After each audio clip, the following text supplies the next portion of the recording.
Bem, amados, hoje vamos falar sobre culto litúrgico, né? Quando nós falamos de culto litúrgico, automaticamente teríamos que falar sobre púlpito e altares, né? Isso vai estar na descrição desse vídeo que eu estou fazendo agora. Então, esta é uma mensagem que você jamais ouviu dentro de uma igreja ou templo. Ela pode deixar você aborrecido, mas no final não será mais o mesmo. Depois que as cortinas históricas dos bastidores eclesiásticos forem abertas, você não será mais a mesma pessoa. Certo, amado?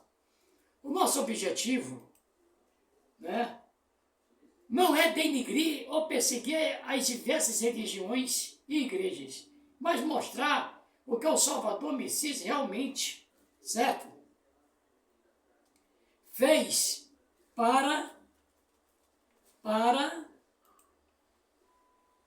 dar liberdade a todos, né? Prepare-se para mergulhar na história, certo? E encontrar a verdade que liberta, que vai te libertar. Esta obra é para todos aqueles que estão cansados da mesmice, a mesmice de sempre, né? A mesma ladainha todo o tempo. Certo, amados? Isso vai lhe ajudar muito. Se livrar da rotina religiosa, dos rituais repetitivos, das tradições monótonas, das liturgias eclesiásticas. Certo, queridos? Todos têm plena liberdade de viverem a sua fé da forma que quiserem. Todavia, todos também têm o direito de saberem a verdade para decidirem conscientemente se vão continuar como estão ou se deverão mudar alguma coisa. Entendeu, amados?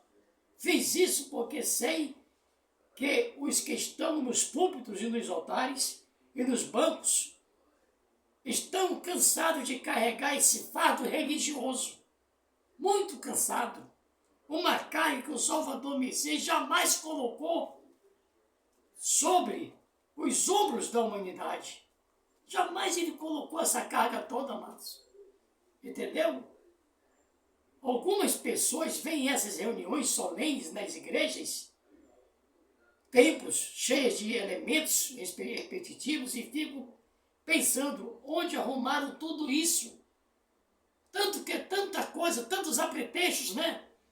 Muitos andam pregando que para ser cristã, a pessoa tem que participar dos cultos carregados de formalidades.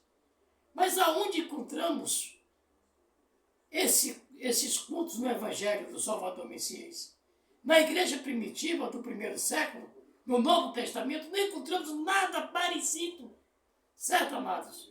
Com a missa e com os cultos protestantes e evangélicos. Não tem, você não vai achar isso, amados. Então, onde buscaram tudo isso que vemos nas liturgias das igrejas? Certo, amados? Em primeiro lugar, é bom lembrar que a palavra liturgia vem do termo grego.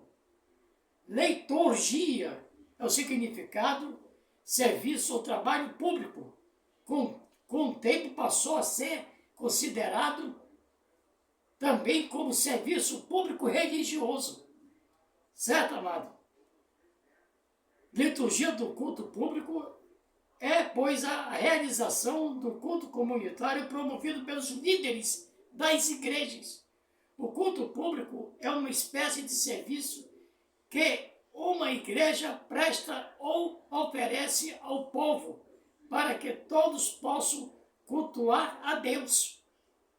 Ou seja, um conjunto de práticas e elementos usados na celebração do culto público, como as orações, os gestos, os parâmetros, os cânticos, os objetos sagrados, as cores, o templo, etc. Tudo acompanha o culto litúrgico. Você não vê aí falar perfume de Jesus, pedra de Jacó, gente comprando pedra de Jacó, né? Que absurdo, né, gente? Então, É claro que o Salvador Messias não estabeleceu nenhuma liturgia relacionada ao culto público para os seus seguidores. Mesmo assim, certo, amados? Mesmo assim, com o tempo, os chamados pais da igreja, os pais da igreja, resolveram prestar serviços religiosos para as pessoas, criando uma série de atividades ritualísticas que deram origem ao culto público das diversas igrejas.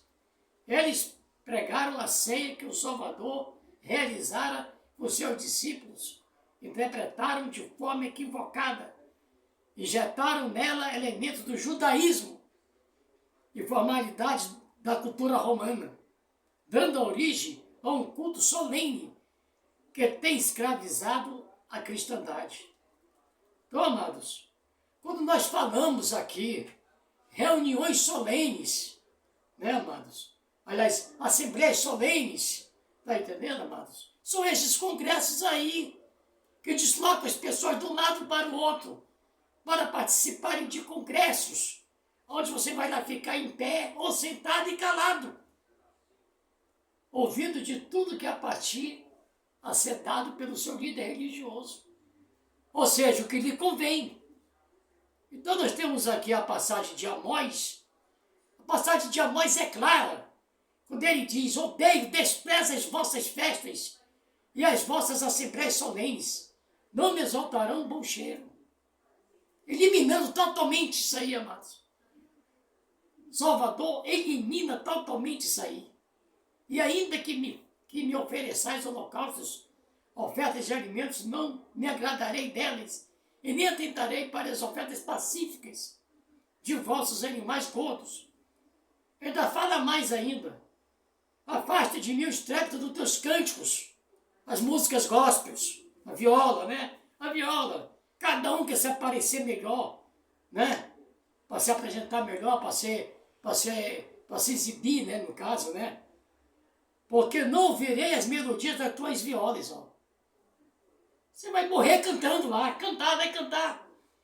Ele não vai ouvir isso aí, irmãos. Não perca seu tempo com isso. O que ele quer que nós façamos? Corra, porém, o juízo como as águas, e a justiça como o ribeiro impetuoso.